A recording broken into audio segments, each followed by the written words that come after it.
এটা ঠিক করা, আমার কবর, আমার আখেরাত, আমার হাসর, আমার মিজান, আমার ফুলসিরাত, এই নিজের ফিকির করা। আমি মরলে আমাকে, আমার জিন্দিগি নিয়ে আমি চলে গেলাম, এরপরে পৃথিবীতে অনেক কিছু হইতে পারে, কিন্তু আমি তো নাই। আমার মৃত্যুর পরে পৃথিবীর সব মানুষ যদি চাঁদের দেশেও জায়গা, আমার লাভ কি? আমি তো নাই, আমি তো কবরে। এই জন্য নিজের ফিকির করা, ইমানের ফিকির, আমলের ফিকির, এটা খুব জরুরি। কোরআনুল কারীমের মধ্যে আল্লাহ তাআলা বলেন, ইয়া আইয়ুহাল্লাযীনা আমানু আলাইকুম আনফুসাকুম, হে ঈমানদারগণ নিজেকে মজবুতভাবে আঁকড়িয়ে ধরো।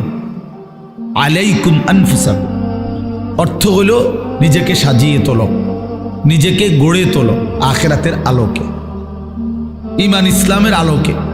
এটা আল্লাহ তাআলার আদেশ।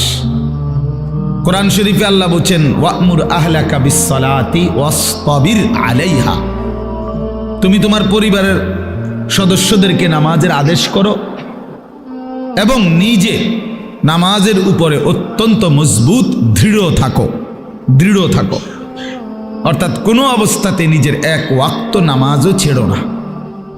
নিজেকে ভুলে মানুষের সংশোধন, নিজের ঈমান, আমল, নামাজ, রোজা, আমনে ওটা মেল করতেছে, ওটা সংশোধন করে, গ্রামে কাজ্জা ফাসাদ এগুলার সমাধান করে। জোহরের নামাজও পড়ে নাই, আসরের নামাজ ওটা মেল করে, জনসেবা করে। আপনার এই জনসেবার দরকার কি? আপনারে কে বলল যে নিজের নামাজ বাদ দিয়ে মানুষের সেবা করতে? এটা আপনারে কোন ইবলিসে কইল?